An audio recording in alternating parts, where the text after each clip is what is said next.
In this tape, my champions will show you 20 of the best exercises to develop your back and your biceps.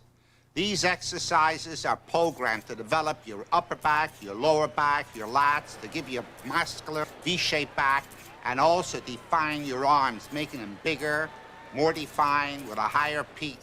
A back and arms that you will truly be proud of.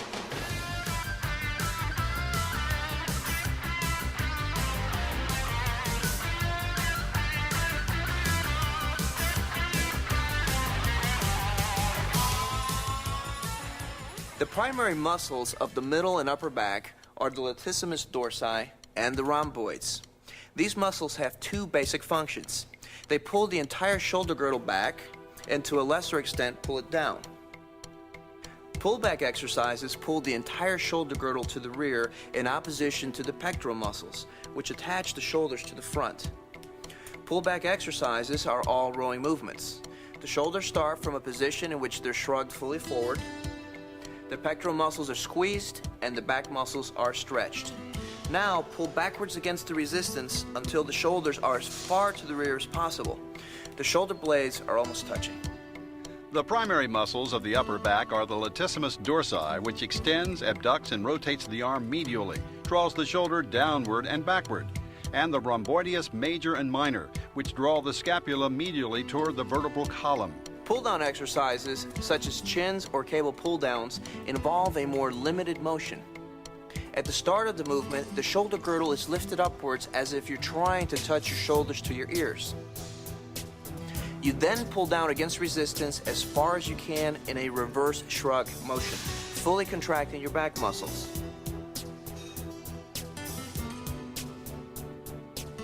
Pullback exercises account for about 2/3 of back development. Pull-down movements contribute about 1/3. The weak link in back training is the biceps. The back is a large muscle, whereas the biceps are small. The amount of weight needed to build the back, the biceps cannot handle. So the key is to keep the arms out of the movement. You want to use the arms as hooks instead of using them to curl the weight. When rowing is done this way, the arms are only used to connect the weight to the body. They don't assist in actually lifting the weight. For the same reason, when you do a chin or a pull-down movement, you have to concentrate on doing most of the work with the lats, with the shoulders being pulled downward and the arms not bending much, but serving merely as hooks to connect you to the bar overhead. Another problem to avoid is too much involvement of the lower back. When you row or pull down, you should avoid cheating by pulling with the lower back and swaying to the rear, or else the primary muscles you're targeting in the exercises don't get enough work. The basic movement in the lower back training is simple. You start from a bent over position and then you stand erect. You bend over to pick something up, then you stand up straight again. This lifting and straightening of the torso involves direct action of the spinal erectors. Since the normal function of the spinal erectors is to stabilize rather than work through a full range of motion, they are the slowest muscles in the body to recuperate fully from exercise.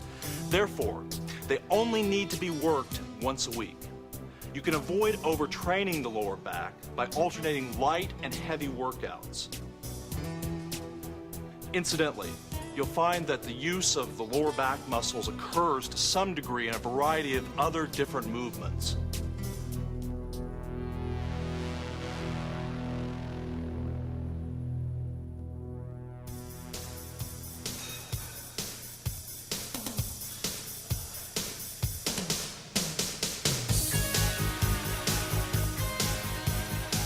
Bent over rows are one of the best but most demanding mass builders for the back. You need to grasp the bar with a wide enough grip to make the lats do most of the work rather than the biceps. And be sure to drive the bar upwards to the lower abs, not to the chest. Otherwise, you have the same problem of involving too much biceps effort. Most bodybuilders do bent over rows with fairly heavy weight to build maximum mass, which makes it difficult to do the exercise without at least some cheating.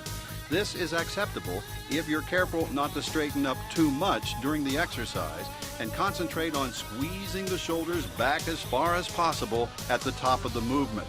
However, when you do bent over rows with somewhat lighter weights, it is possible to do this exercise a lot more strictly. But in either case, the essential things to remember are to lift and squeeze with the back, bringing the shoulders as far as possible to the rear, and try to keep any cheating involving the legs or lifting up with the lower back to a minimum.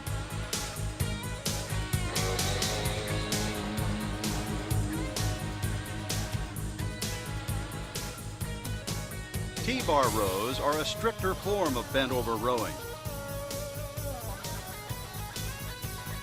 With this exercise, cheating is not recommended at all.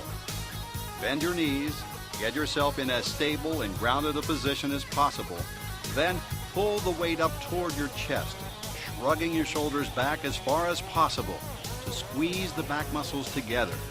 Then let the shoulders come forward again and feel the big muscles of the back extend and stretch to the maximum.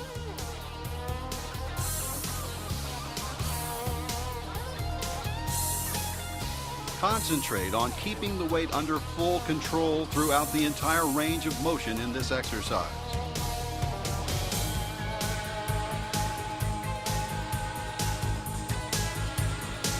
Again, concentration is the key. Use T-bar rowing to carve and sculpt the maximum detail possible into the muscles of the upper middle back. The T-bar for me is the bread and butter. When you think of thickness, back thickness, you think of what exercise allows you to move the maximum amount of weight and the most comfortable way to move it. The T-bar is a close grip movement. You're bringing the weight, the upper back middle muscles are contracting maximally. There's no long stretch of the lat involved here, simply because you're concentrating on the upper middle. And that's the area of the back where a lot of activity can be developed in today's bodybuilders, which will give you that resemblance of Albert Beckles, for example, with that type of detail. You don't get that detail by doing one-arm rows. And a lot of young guys and professionals today are doing, sticking to the same regime. I like to now think that there's a little step to go beyond that, and you have to bring those secondary muscles into play. T-bar gives you mass and thickness, and that's what that section of my back training will always consist of. Using one-arm rows, you can isolate each side of the upper back in turn. However, this exercise can be more difficult to do than it seems. For one thing, be sure to bring the dumbbell back toward your hip rather than up towards your chest and shoulder, which turns the movement into more of a curl than a back exercise. And when you lift, concentrate on the feeling of squeezing your back muscles together. Both sides, not just the side with which you're lifting. Otherwise, you'll tend to rotate your body as you lift rather than making the big back muscles do the work by themselves.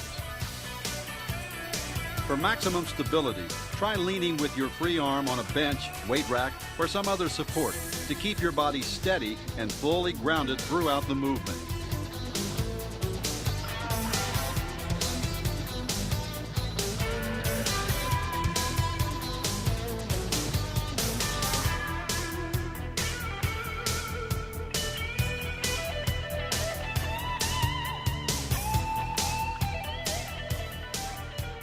Chins are probably the most traditional of all pull-down type back exercises.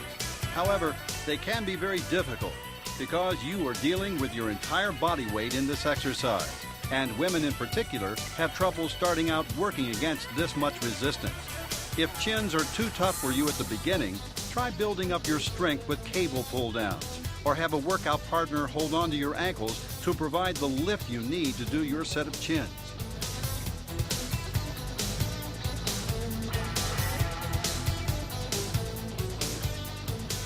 If you have difficulty holding onto the bar during chins, wrist straps can be used to help strengthen and secure your grip.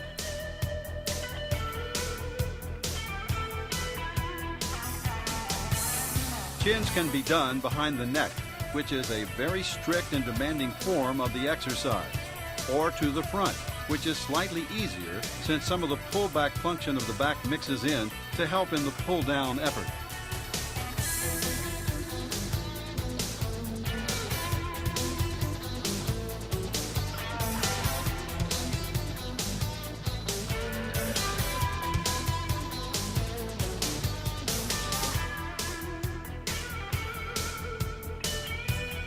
Ideally, you should try to include both behind the neck and front chins in your various workouts for maximum back development.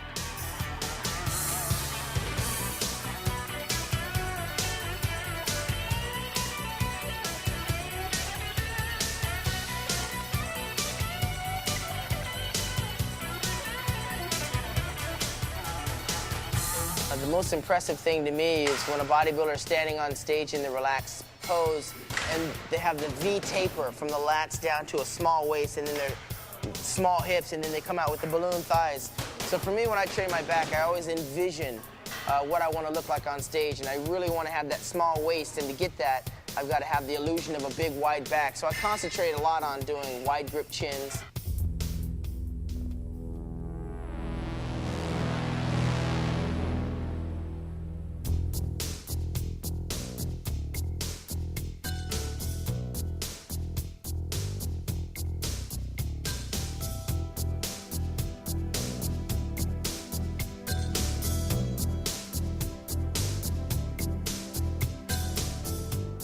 Cable rows are an intense exercise for the upper middle back.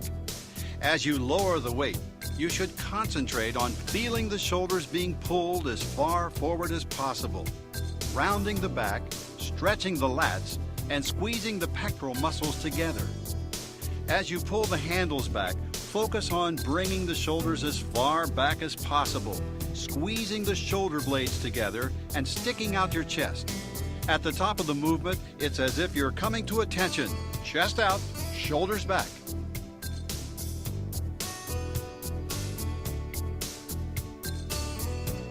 One mistake to watch out for doing cable rows is involving too much lower back. As you stretch forward, do so from the upper back, with the shoulders coming forward and lats stretching.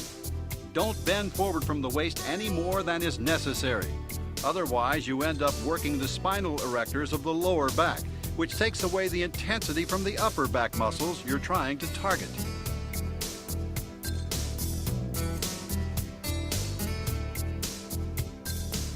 As with all rowing exercises, think in terms of using the back to pull the shoulders to the rear, and try to limit how much work the arms are doing. Biceps will be involved any time you curl your arms, but think of the arms merely as hooks that help connect the back to the resistance of the weight stack, rather than as muscles primarily involved in the exercise.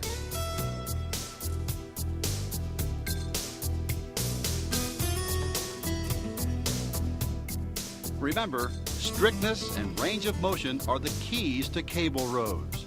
Use a weight that's light enough to allow your shoulders to go all the way forward and all the way back.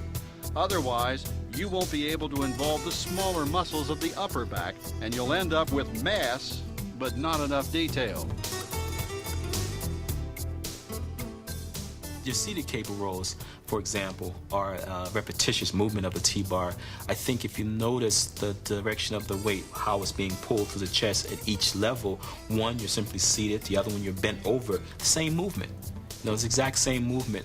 You become smarter and clever, I think, by utilizing the row, seated row, to do more of the contracting movements and not trying to move the whole rack by seated. Do the T-bar, let that be the mass builder and work that same area, but you have much more control and that inertia and gravity is on your side.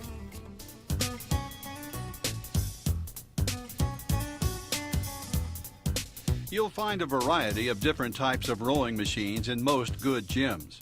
Most of these machines give you support against which to lean your chest, which helps you to stabilize your torso and work the back that much more strictly. Rowing with machines is generally not recommended for building mass and strength, but machines do allow you to work through a long range of motion and to bring out all the detail and muscularity of the upper back. The keys to machine rowing are strict technique, full range of motion, lighter weights, and relatively high reps. And as with all rows, concentrate on pulling back with the shoulders, not the arms. Pull downs are a variation of chins, which allow you to work with different levels of resistance, less than your body weight, or when necessary, more than your body weight. The strictest kind of pull down movement is the behind the neck pull down. In this exercise, the feeling you want to concentrate on is that of the entire shoulder girdle being lifted upward, then shrugging back down as the bar is brought down to the back of the neck. This feeling of the shoulder girdle, which includes the shoulders, trapezius muscles, and shoulder blades, the whole thing, lifting upward as far as possible, then crunching down as far as possible, is what you need to concentrate on to get the maximum benefit from the behind the neck pull downs. Again, try to keep the arms out of the exercise as much as you can.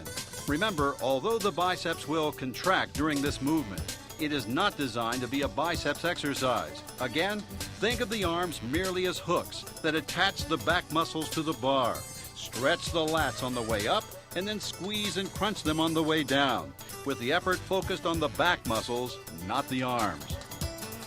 Wide grip pull downs to the front are another variation of the pull down movement which bodybuilders use primarily to build maximum width in the latissimus muscles. In this variation, the bar is brought down to the top of the chest rather than behind the neck. However, don't lean too far back as you bring the bar down, otherwise you involve too much lower back effort.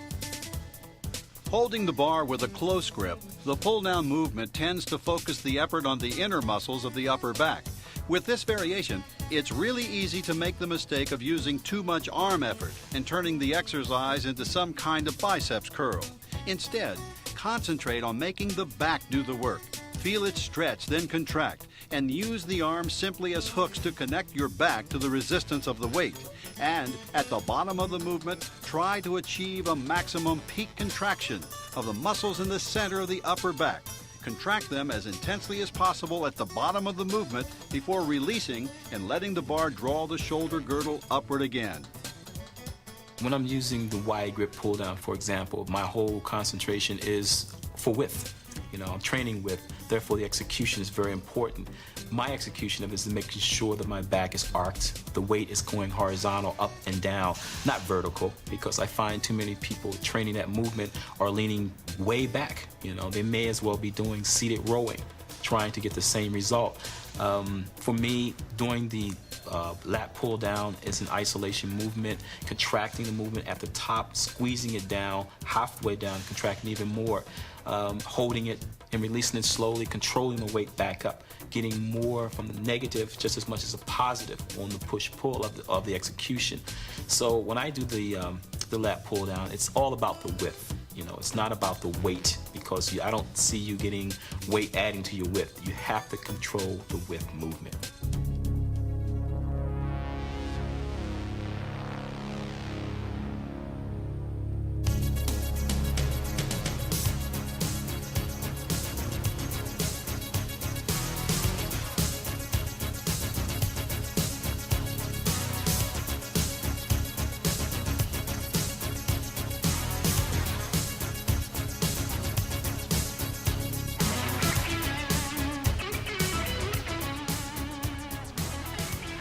Performing hyperextensions on a hyperextension bench. The key to success is slow, deliberate movements done under full control.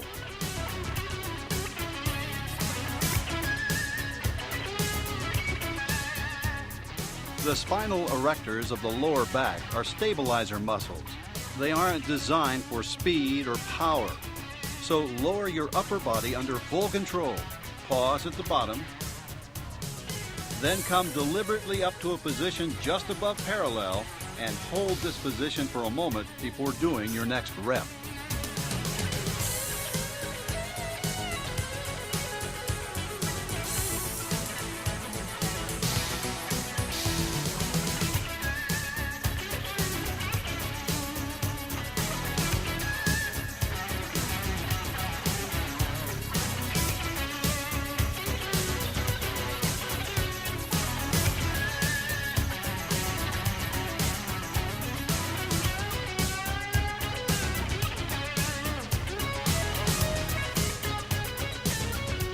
Good mornings get their name from the bowing motion you use to work the lower back muscles.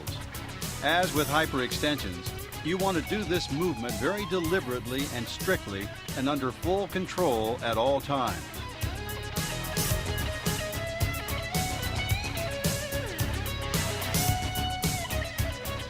Bend forward from the waist with a bar held across your shoulders. Come down until your upper body is about parallel to the floor. If you keep your knees bent slightly during the movement, you'll take some of the excess stress off the lower back.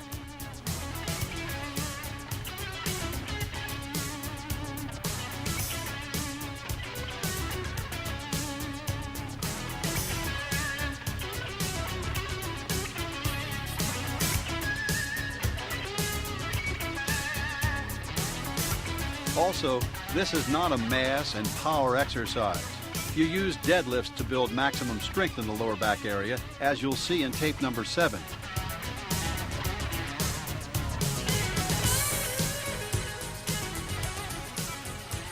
So stick to light to medium weight and very strict technique to get the most out of good mornings.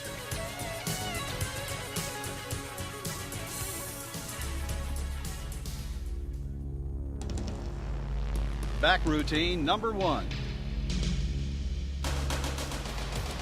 Bent over rows. 4 sets of 10 reps.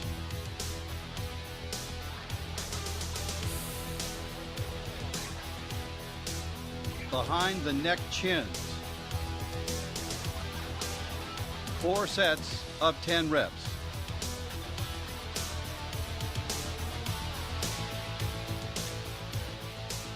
Cable rows. 4 sets of 10 reps.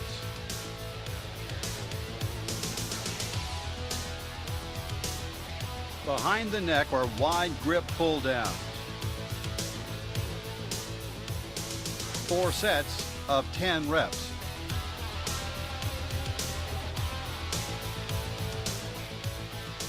Hyperextensions. 3 sets of 12 to 15 reps. Don't monitor your progress based on the people you're around or the pictures you see in the magazines. Monitor your progress based on your commitment to your diet, your commitment to your working out, your intensity levels, and what you see in the mirror. On one day, I may not do any T-bar. Everything will be cable. We'll do about 6 different movements. Some of which I've invented, I think, long as it gets the job done. I'm very smart to a point. I don't want to use movements that are going to cause injury just for the sake of using extra weight. So cable work could be used extensively, but the weight will also be compatible to the movement. Back routine number 2. T-bar rows. 4 sets of 10 reps.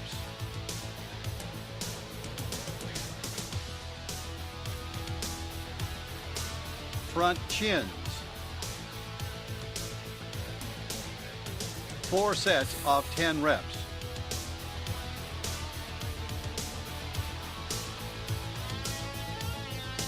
One-arm dumbbell rows. 4 sets of 10 reps.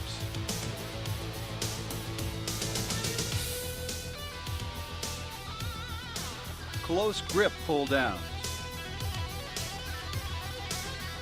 4 sets of 10 to 12 reps.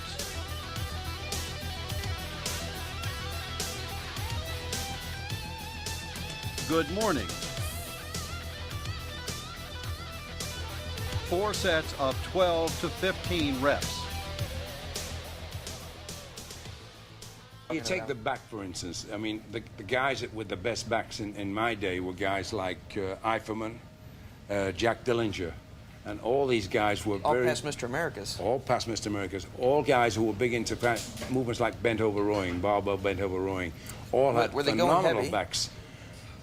Ida and I were using 400 pounds 40 years ago and rowing. Yeah, that's incredible. And how many repetitions? 8, 6s and 8s. But I think this is one of the things that molded the backs of that particular period. If you look at the backs of that particular period, there were some great backs. Jack Dillinger's back way back in 48, 49 was comparable to a lot of guys today.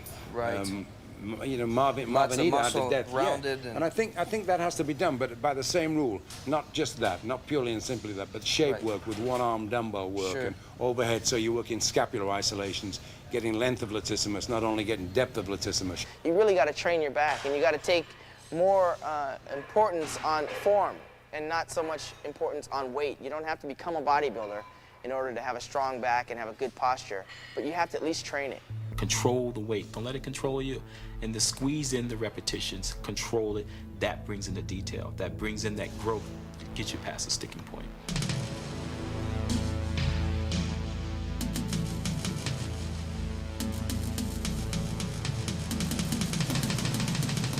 The biceps are a two-headed structure that originate at the shoulder and insert into the forearm below the elbow. Now, the basic exercise for the bicep is a curl, which is a one-jointed isolation movement that goes from the elbow. The basic function of the bicep, though, is to curl the forearm up to the shoulder, and that's going to oppose the strength of the tricep.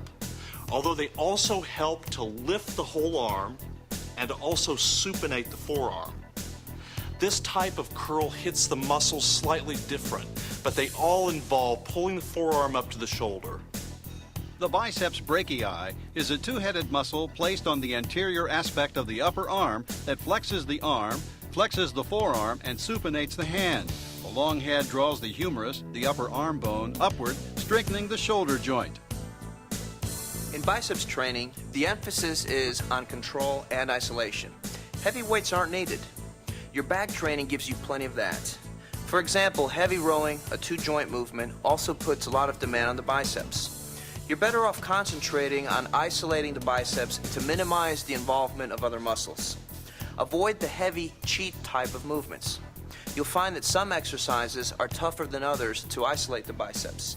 Standing barbell curls, for instance, must involve the front delts, traps, and lower back. Just keep concentrating on your biceps isolation as much as you can. It's easier with such exercises as the preacher curl. It's ideal for biceps isolation, as are many kinds of cable and machine curls. Bodybuilders tend to drastically overtrain their arms. Both biceps and triceps are such small muscles, and as we said, they are subject to a lot of stress when you train your back, your chest, and your shoulders. So you don't need to do endless sets and reps during your arm workouts. I mean, 12 sets each for biceps and triceps is plenty. And I know a lot of bodybuilders who prefer doing less.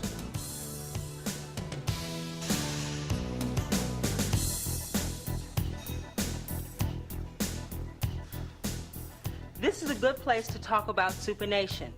Any bodybuilder will tell you that to fully peak the biceps when you hit a pose, you need to twist the wrist or supinate it as far as possible. This applies to training as well.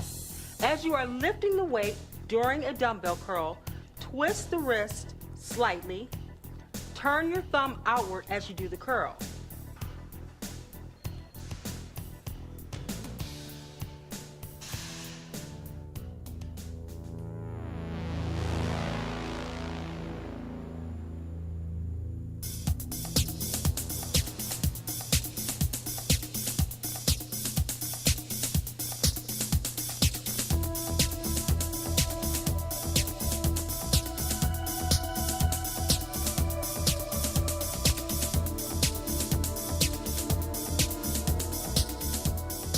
Barbell curls are the closest thing to a mass builder you'll find in biceps training. However, since this is still a one-joint isolation exercise, you don't want to pile on too much poundage. Working too heavy means you have to cheat too much, and you end up building your traps and lower back rather than isolating your biceps.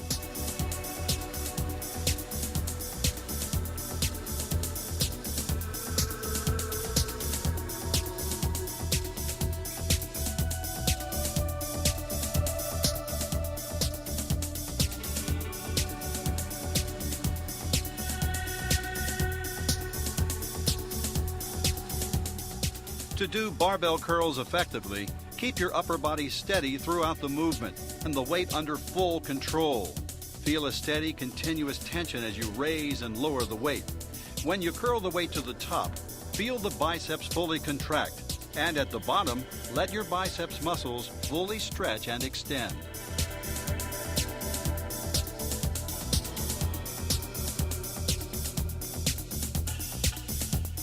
As with any isolation movement, the key to success is control and concentration. Think about what the muscles are doing and how they feel rather than what's happening to the weight.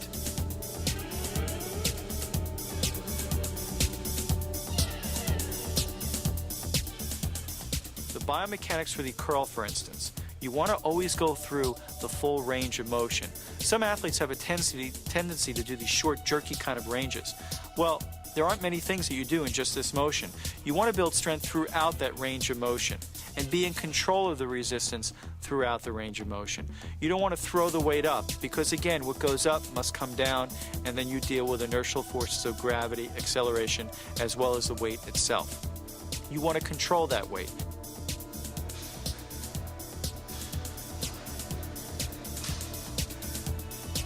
Alternate dumbbell curls allow you to isolate and work each biceps muscle individually.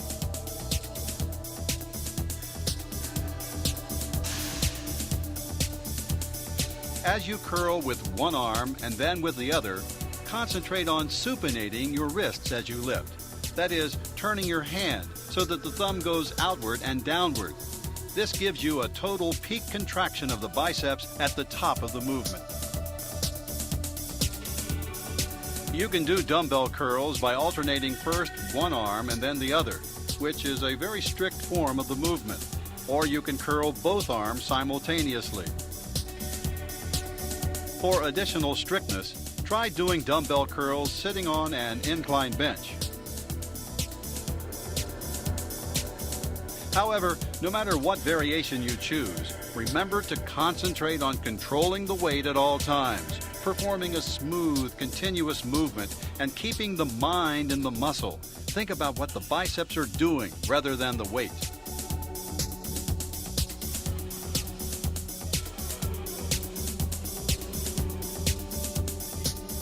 Dumbbell curls, especially when you supinate the wrist during the exercise, are designed to give you the maximum peak possible in the biceps.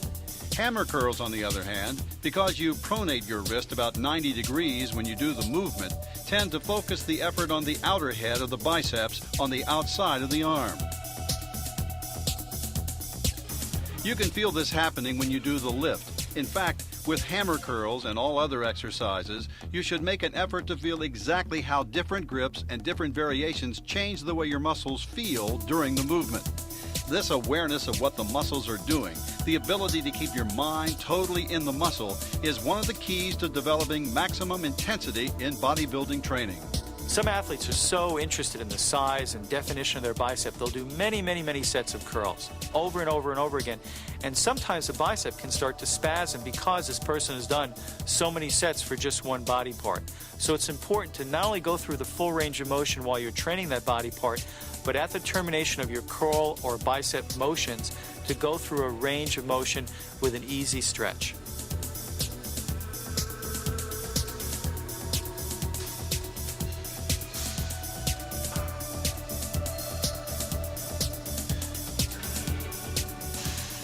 Concentration curls, as the name implies, involve the most concentration and isolation of the biceps exercises.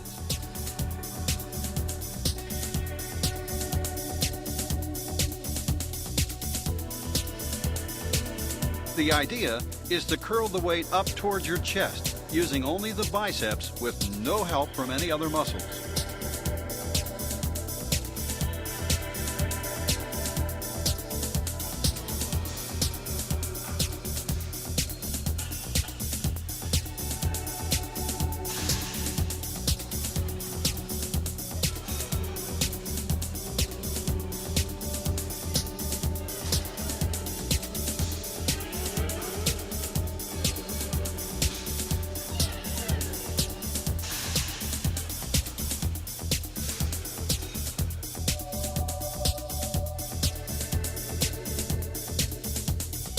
Some bodybuilders like doing concentration curls with their arms hanging free. But many others prefer grounding themselves more fully by leaning their elbow against the inside of the thigh, making it even easier to totally isolate the biceps muscles.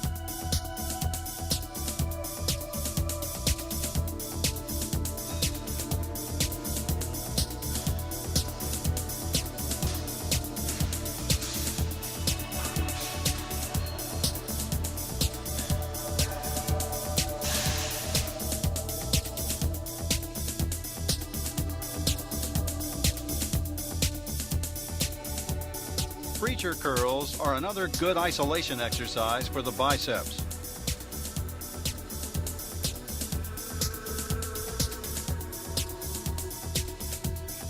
By keeping the elbows firmly in place on the bench, you can ensure that only the biceps are doing the work in the movement.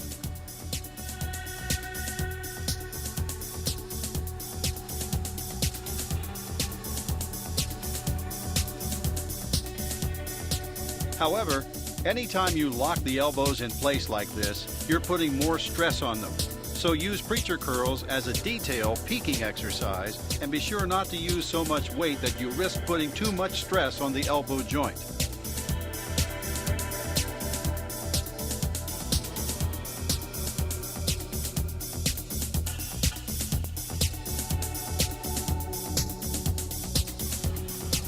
When you do preacher curls, you can use a barbell, an easy curl bar, or you can further isolate each biceps muscle by doing preacher dumbbell curls, one arm at a time.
You'll find a variety of different curl machines in most well-equipped gyms. These machines allow you to do curls against smooth, continuous resistance and frequently feature some kind of cam-created variable resistance.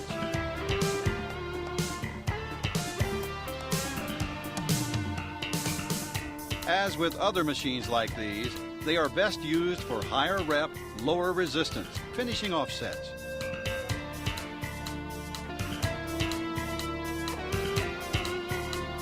With machine curls, you shouldn't expect to build a great deal of mass and strength.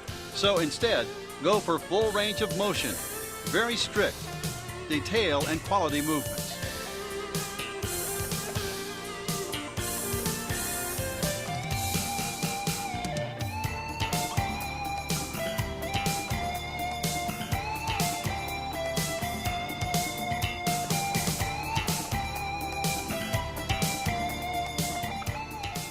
Cables allow you to do a great variety of different kinds of curl movements.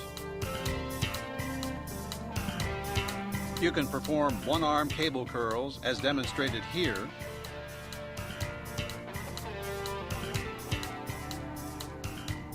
or you can use a bar instead of a handle and do the cable equivalent of standing barbell curls.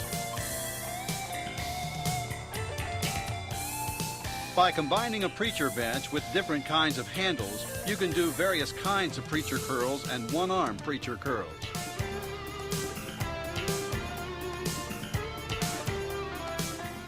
Remember in all cases that a curl is a curl is a curl. No matter what kind of equipment you're using, free weights, cables, machines, it's what you do with the muscle that counts.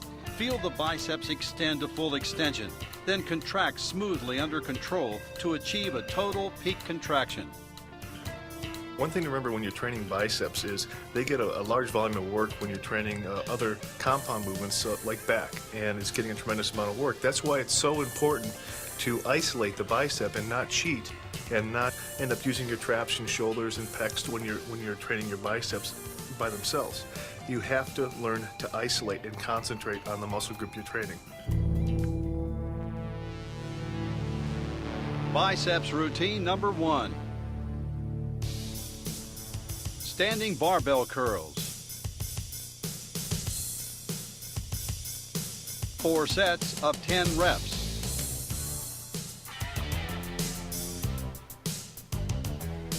Seated dumbbell curls. 4 sets of 10 reps.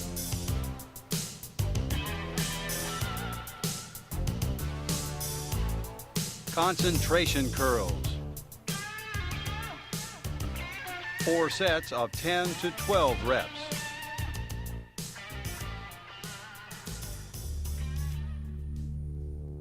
Biceps routine number 2. Easy bar curls.